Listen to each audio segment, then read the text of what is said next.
জাকির এবং দিহার ফতেপুরের পক্ষে দিহার মাল নীল শর্ট প্যান্ট পরনে এবং জাকির মাল সাদা শর্ট প্যান্ট পরনে গরুরারং পঞ্চগ্রামের পক্ষে।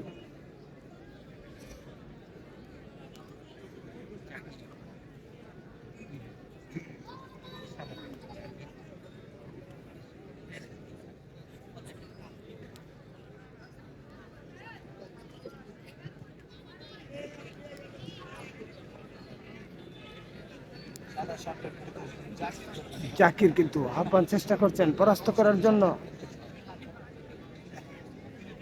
বিহারও কিন্তু কম চেষ্টা করেননি। দেখা যাক চলছে কৌশল বিনিময়, কে কাকে পরাস্ত করতে পারেন।